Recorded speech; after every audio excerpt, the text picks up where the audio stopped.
From Haphazard by Starlight by Janet Morley. Darkness After Rilke, a poem by Alan Payne. Darkness, your grand circle engulfs all the small bright circles of the world. None can withstand you.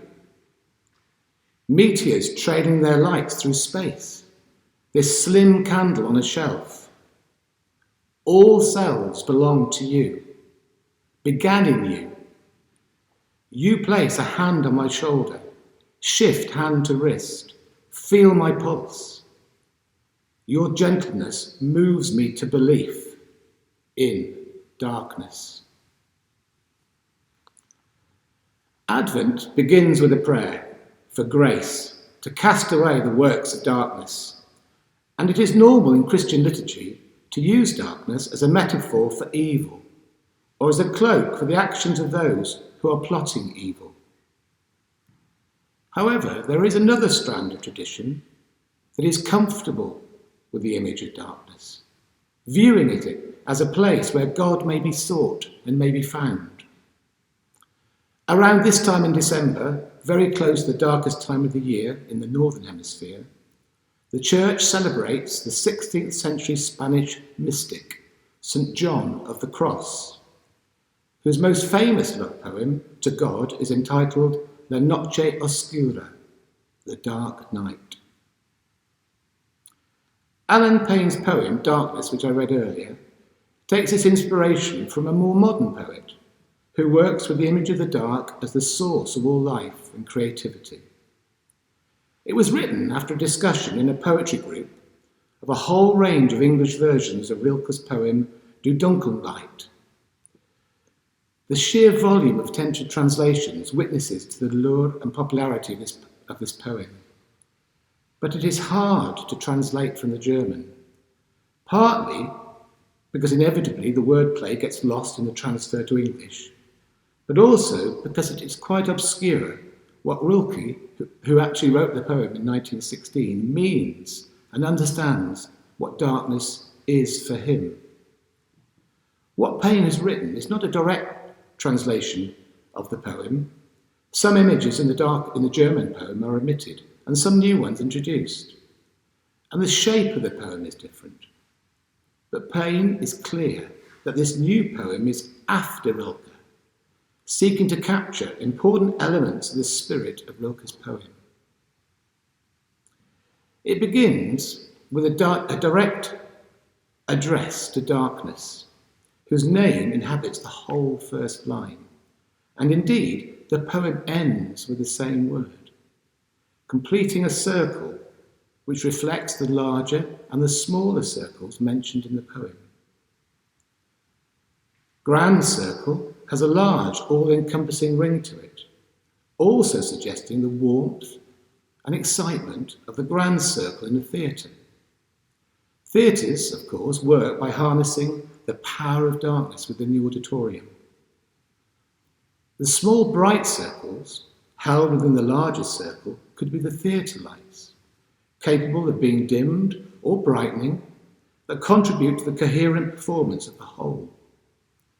But since these are of the world, the panorama then shifts to a more cosmic plane, and the reader is suddenly aware that what we think of as the realm of light may shrink to just tiny circles of light within an unimaginably vast universe of blackness. The mentioning of meteors trailing faint lights, tails of light, makes this plain. Moving from meteor to candle ought in principle to have an effect of huge contrast. The juxtaposition with a slim candle actually makes the meteor, though, seem comparably tiny in the depths of space. Darkness has all the power. None can withstand you. At the midpoint of the poem, there is a kind of turn with the assertion that forms the core of this text. All selves belong to you, began in you. The partnership of the two words, starting with be, belong and began, emphasize the role of darkness as the alpha and omega of existence, consciousness and selfhood, not just for humanity, but for all creatures. Then there is the highly intimate image of touch, appropriate for darkness, in which by definition the visual sense has no clues to offer. Darkness directly addressed as you is imagined as a person, a lover or a friend, a parent, a doctor perhaps, whose hand is felt on the shoulder, on the wrist and the pulse, noticing and affirming the evidence of life, but perhaps also quite seductive. This image has resonances of St. John of the Cross and the night that joined the lover to the beloved, La Noche Oscura, verse 5. There may be also echoes of Psalm 139, verse 4.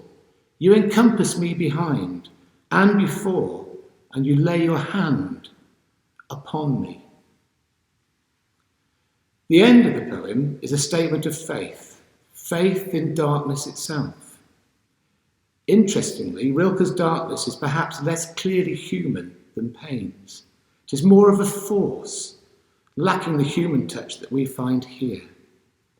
The word gentleness confirms a sense of warmth and security introduced right at the beginning.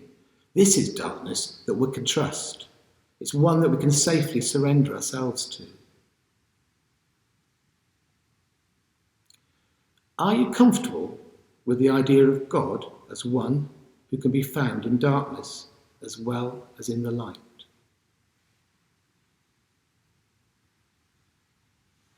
This is taken from the Book of Common Prayer, the third collected evening prayer. Lighten our darkness, we beseech thee, O Lord, and by thy great mercy defend us from all the perils and dangers of this night. For the love of thy only Son, our Saviour, Jesus Christ,